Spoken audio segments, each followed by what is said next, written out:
नमस्कार, मैं हूं पूजा सिंह। स्वागत है आप सभी का आपके अपने राजपथ और बुलंद आवाज पर।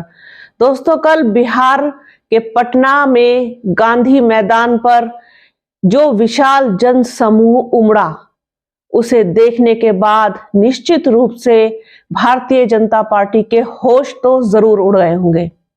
कल गठबंधन ने जन विश्वास रैली का आयोजन किया था, जिसमें वरिष्ठ नेता लालू प्रसाद यादव, राष्ट्रीय जनता दल के तमाम नेता, तेजस्वी यादव के साथ साथ राहुल गांधी, अखिलेश यादव, मल्लिकार्जुन खड़गे और तमाम जितने भी जो गठबंधन में शामिल हैं, वो सभी लोग एक साथ मंच पर नजर आए।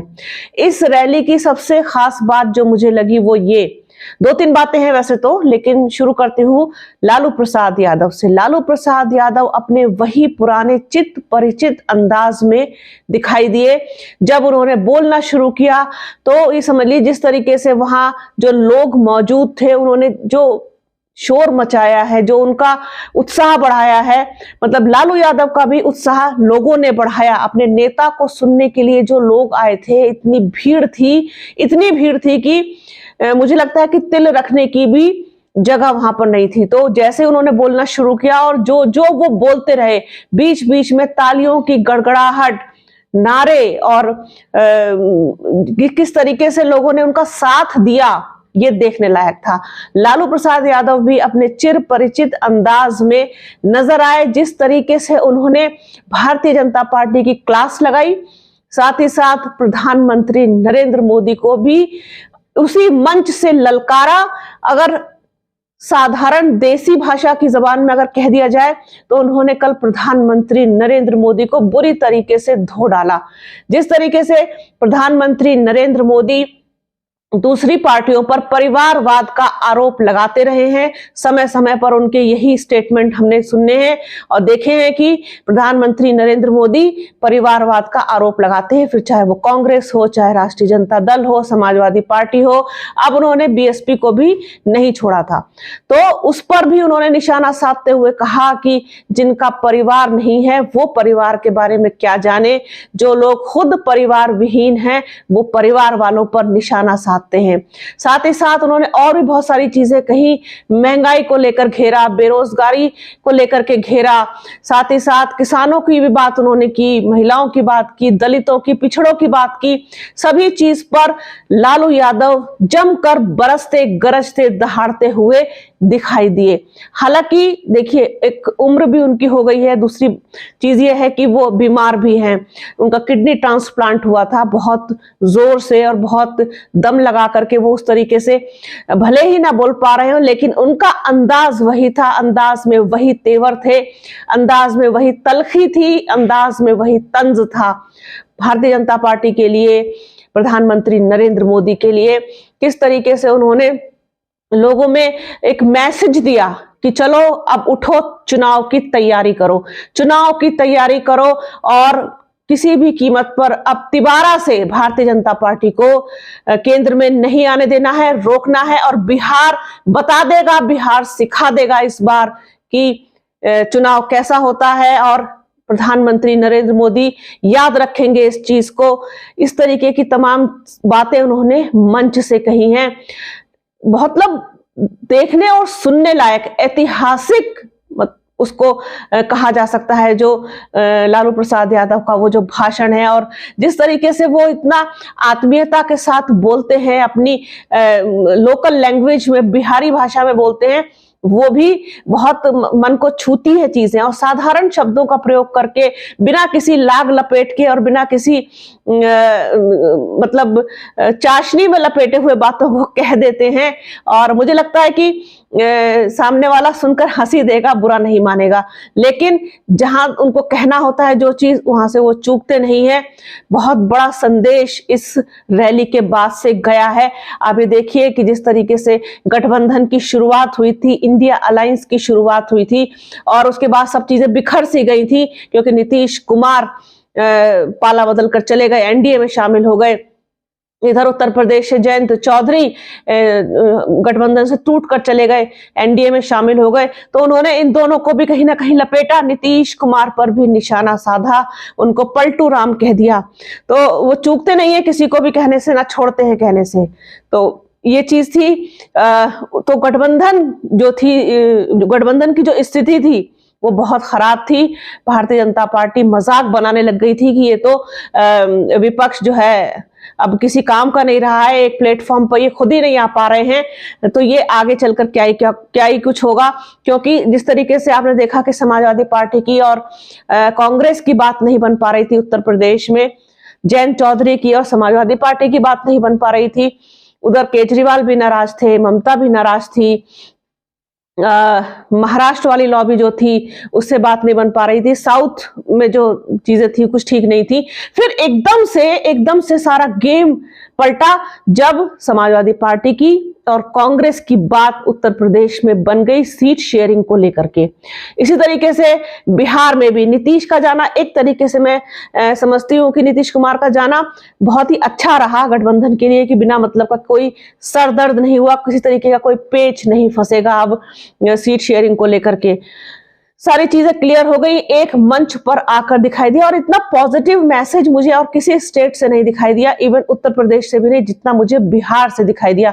ऐसा लगा जैसे बिहार तैयार बैठा है, बिहार तड़प रहा है अंदर से नीतीश कुमार से बदला लेने के लिए, कि किस तरीके से उन्होंने उनके साथ धोखा किया, विश्वासघात किया। क्योंकि जितने लोकप्रिय बिहार में लालू प्रसाद यादव और तेजस्वी यादव है, मुझे वहां कोई दूसरा और दिखाई नहीं देता। राजनीतिक रूप से भले ही कोई सत्ता में हो, किसी की भी सरकार हो, कोई मुख्यमंत्री कोई भी हो, लेकिन लोकप्रियता जो होती है, जो लोगों का साथ और विश्वास होता है, वो मुझे दूसरे लोगों से ज्यादा तेजस्वी और लालू यादव में दिखाई देता है। और ये कल उस रैली के बाद साबित भी हो गया। जन विश्वास रैली ने डेफिनेटली भारतीय जनता पार्टी के खेमे में खलबली मचा दी है और उनकी रातों की नींद उड़ा दी है, सोचने पर मजबूर कर दिया है कि अब बिहार के लिए क्या रणनीति होनी चाहिए। इसी तरीके से हम उत्तर प्रदेश में बात करें तो उत्तर प्रदेश में भी मजबूती के साथ गठबंधन मुझे खड़ा होता हुआ अब दिखाई दे रहा है। महाराष्ट्र में भी बात बन गई, दिल्ली में भी बात बन गई, ममता बनर्जी से भी बात बन ही जाएगी, बस एक वही पेच अभी फंसा हुआ है गठबंधन के लिए। बाकी साउथ में तो वैसे भी भारतीय जनता पार्टी की बहुत बुरी हालत है। नॉर्थ ईस्ट की बात करें तो वहां भी कोई बहुत अच्छा रिस्पॉन्स मुझे भारतीय जनता पार्टी के लिए नहीं दिखाई देता है मणिपुर की घटना के बाद से। वहां पर भले कांग्रेस या गठबंधन काम ना करे, लेकिन अपने वहां के जो लोकल पार्टीज हैं, जो क्षेत्रीय दल हैं वहां के, वो जरूर काम करेंगे और वो भारतीय जनता पार्टी को वहां टिकने नहीं देंगे। इनके पास जो मेन स्टेट हैं जहां पर मुझे डर लगता है हमेशा से, एक मध्य प्रदेश हो गया, एक राजस्थान हो गया, एक उत्तर प्रदेश हो गया और एक आपका हरियाणा, तो खैर छोटा सा ही राज्य है। पंजाब में भी इनकी कोई बहुत अच्छी स्थिति नहीं रहने वाली है। पंजाब में आम आदमी पार्टी और कांग्रेस मिलकर के अपनी बात बना ही लेंगे। तो उत्तर प्रदेश का ही खतरा है सबसे ज्यादा। उत्तर प्रदेश में ही जो सबसे ज्यादा 80 सीटें हैं, इनकी बात कैसे बनेगी, इस पर कैसे जोड़ तोड़, क्योंकि यहाँ का जो जातीय समीकरण है वो बड़ा बेढब है। वो बिठाना और किसी एक जाति के होने से या एक समुदाय के होने से या एक उसके होने से कोई बात नहीं बनती है जब तक उसमें चीजें प्लस नहीं होती हैं। तो प्लस होने के लिए बहुत सारी चीजों को जोड़ना पड़ेगा। खैर वो भी वक्त आने पर क्या कुछ होगा, कैसे होगा, वो देखा जाएगा। फिलहाल बात हम बिहार की कर रहे थे, कल की रैली की कर रहे थे, जन विश्वास रैली की कर रहे थे, और उसमें किस तरीके से लालू प्रसाद यादव ने प्रधानमंत्री नरेंद्र मोदी को आड़े हाथों लिया है। अपने मजाहिया लहजे में उन्होंने सब कुछ कह दिया, बहुत ही प्यार के साथ कह दिया और एक तरीके से चुनौती भी दे डाली। हाथ ऊपर करते समय जिस तरीके से उन्होंने, सारे लोगों ने जब मिलकर हाथ ऊपर किया तो उन्होंने बोला कि सब लोग ऊपर हाथ करो जिससे कि प्रधानमंत्री नरेंद्र मोदी देख ले इस चीज को।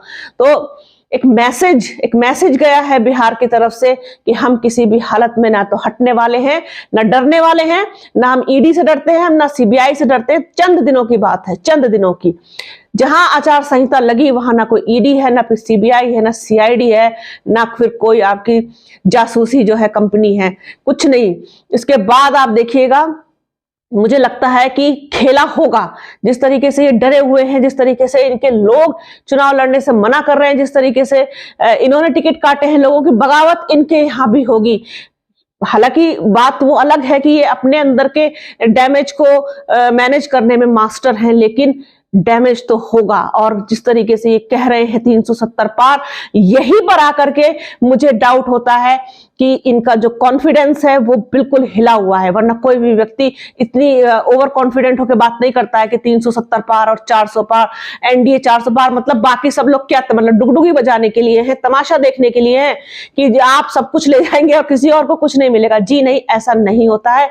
सीटें तो कांग्रेस को भी मिलेंगी, सीटें गठबंधन को भी मिलेंगी, सीटें महाराष्ट्र में शिवसेना को भी मिलेंगी, दूसरे लोगों को भी मिलेंगी, बिहार में राष्ट्रीय जनता दल को भी मिलेंगी, बंगाल में ममता बनर्जी को भी मिलेंगी, अरविंद केजरीवाल को भी मिलेंगी। सीटें सबको मिलेंगी, साउथ में सीटें मिलेंगी। ऐसा थोड़ी है कि सब कुछ आप ही ले जाएंगे कि 370 पार और 400 पार मतलब तमाशा चल रहा है देश में। और जनता देख रही है सब कुछ।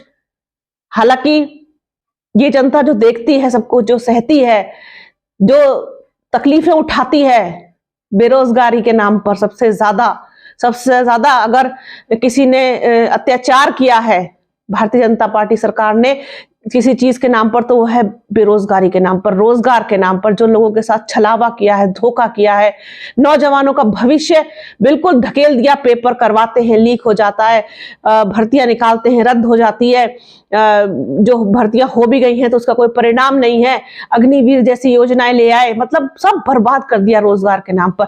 तो वो अंदर से कुछ भरा तो है, लेकिन वो भरा हुआ निकले बाहर और वोट कहीं और जाकर के ट्रांसफर हो, इनसे हटे, इनसे टूटे, तब तो बात बनती है। लेकिन भारतीय जनता पार्टी की कुल मिलाकर के हालत तो खराब है।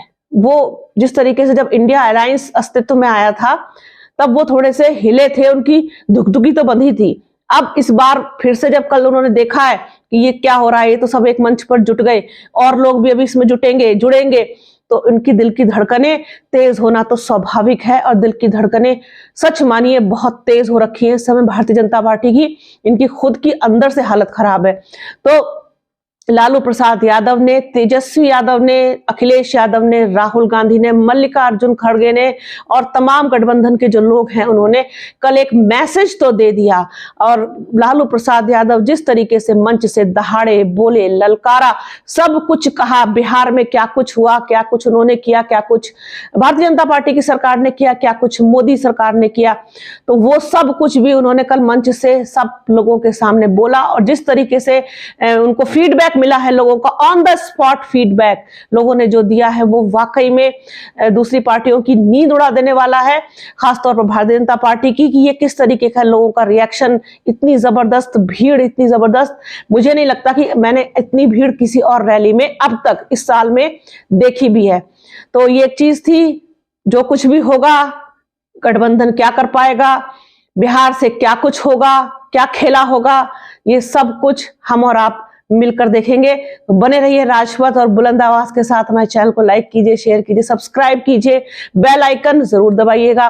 वीडियो को अंत तक प्लीज पूरा जरूर देखिएगा।